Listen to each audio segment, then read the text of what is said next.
ಕೊಡ್ರಿ, ನಾವು ಅವ್ರಿಗೆ ಹೇಳ್ತೀವಿ, ಎಲ್ಲರೂ ಕೂಡಿ ಚಿಂತನೆ ಮಾಡಿ. ಬಹುಶಃ ನೋಡ್ರಿ ಎಷ್ಟೋ ಸಲ ನಮಗೆ ಇನ್ನೂ ಸೇಫ್ ಅನಿಸ್ತದೆ, ಯಾಕಪ್ಪ ಇದಂತ ಅನಿಸ್ತದೆ. ಬಹುಶಃ ಇವತ್ತು ಮಕ್ಕಳು ನಮ್ಮ ಹತ್ರ ಇಲ್ಲ.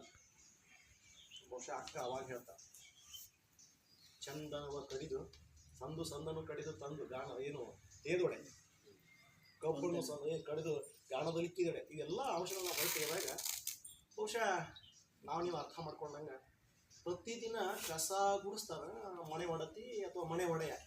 ಆ ಕಸ ಗುಡಿದಾಗ ಪ್ರತಿದಿನವೂ ಮನೆ ಮತ್ತು ಮನಸ್ಸುಗಳು ಎರಡು ಸ್ವಚ್ಛ ಆಗ್ತವೆ. ಬಟ್ ಇವತ್ತು ನಾವು ಏನು ಮಾಡಕತ್ತೀವಿ ಅಂದ್ರೆ ಕಸ ಗೂಡ್ಸಾಕ ಬಂದ ಮಹಾತ್ಮರ ಮೇಲೇನೆ ಕಸ ಎರ್ಚುವಂಥ ಕೆಲಸ ಮಾಡ್ತಾರೆ. ಸ್ವಲ್ಪ ಚಿಂತನೆ ಮಾಡ್ತಕ್ಕಂಥ ವಿಷಯ ನೋಡ್ರಿ. ಈಗ ಜಸ್ಟ್ ನಿಮ್ಗೆ ಎಲ್ಲರಿಗೂ ಗುರುಗಳ ಒಂಚೂರು ಲೈಬ್ರರಿಗೆ ಹೋಗ್ರಿ, ಕನಕದಾಸರ ಬಗ್ಗೆ ತಿಳ್ಕೊಳ್ರಿ ಅಂತ ಹೇಳಿ ಈಗ ನಿಮ್ಗೆ ನಾನೇನೋ ವಿನಂತಿ ಮಾಡ್ಕೊಂಡು ನಿಮ್ಗೆ ಗ್ರಂಥಾಲಯಕ್ಕೆ ಕಳಿಸಿಬಿಟ್ರೆ ಬಹುಶಃ ನನಗೆ ಅನಿಸ್ತದೆ ನೀವು ನಿರಾಹಾರಿಗಳಾಗಿ ಯಾವುದೇ ಅನ್ಯ ಗಮನ ನಿಮಗೆ ಕೊಡಲಾರ್ದನ ನಿರಂತರವಾಗಿ ತಾದಾತ್ಮಭಾವದಿಂದ ಎಷ್ಟೇ ಅಧ್ಯಯನ ಮಾಡಿದ್ರು ಕೂಡ ಇಂಥ ಒಂದು ಏನು ಜ್ಞಾನದ ಪರಿಮಳ ಇವತ್ತು ಹರಿದು ಬರ್ತಲ್ಲ, ಇಂಥದ್ದು ಬರ್ತಿರ್ತೀವೋ ನಮ್ಗೆ ಗೊತ್ತಿಲ್ಲ, ಅದು ಬರೋಕ್ಕೆ ಸಾಧ್ಯವೂ ಇಲ್ಲ. ಯಾಕಂದ್ರೆ ನಿರಂತರ ಓದಿನಿಂದ ಜ್ಞಾನಿ ಆಗ್ತಾರೆ ಅನ್ನೋದು ಸುಳ್ಳು. ಯಾಕಂದ್ರೆ ಜಗತ್ತಿನೊಳಗೆ ಎಲ್ಲಕ್ಕಿಂತ ಶ್ರೇಷ್ಠವಾದದ್ದು ಅನುಭವ, ಅದಕ್ಕಿಂತ ಶ್ರೇಷ್ಠವಾದದ್ದು ಅನುಭಾವ.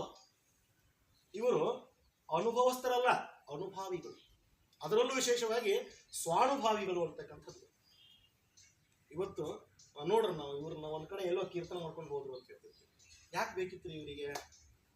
ಬಹುಶಃ ಆ ಕಾಲಘಟ್ಟದಲ್ಲಿ ಯಾವಾಗ ಬ್ರಾಹ್ಮಣರೇ ಬ್ರಹ್ಮನ ಬಾಯಿಯಿಂದ ಆತನ ಶಿರದಿಂದ ಅದನ್ನ ಶ್ರೇಷ್ಠ ಭಾಗ, ದೇಹದ ಶ್ರೇಷ್ಠ ಭಾಗವಾದಂಥ ಆತನ ಏನು ಶಿರದಿಂದ ಬಾಯಿಯಿಂದ ಹುಟ್ಟಿದವರು ಬ್ರಾಹ್ಮಣರು ಅಂತಕ್ಕಂಥ ಕಾಲದೊಳಗೆ ಬಹುಶಃ ಅಲ್ಲಿ ಗುರುಗಳು ನೆನೆಸ್ಕೊಂಡಾರೆ.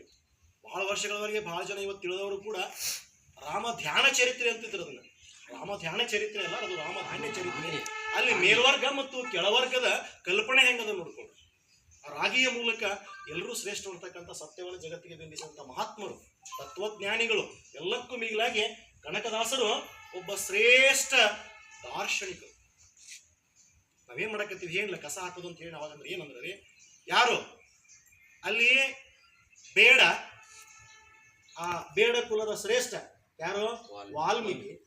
ಇಲ್ಲಿ ಬಾಡದ ಕುಲ ಏನು ಕಂದ, ಅದು ಯಾರು ಅಂತಂದ್ರೆ ಕನಕ.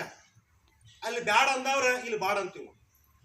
ಯಾಕೆ ಈ ಮಾತನಾಗ ಹೇಳ್ತಾ ಇದ್ದೇನೆ ಅಂತಂದ್ರೆ ಒಬ್ಬೊಬ್ಬ ಮಹಾತ್ಮರನ್ನ ಏನು ಮನದ ಮೈಲಿಗೆಯನ್ನ, ಯಾಕಂದ್ರೆ ಮನದ ಮೈಲಿಗೆ ಮತ್ತೊಂದು ಮಾತನ್ನ ನೆನಪಾಗ್ತದೆ. ಎಷ್ಟು ಮಡಿ ಪರಾಕಾಶ ತಲುಪಿತ್ತು ಅಂತಂದ್ರೆ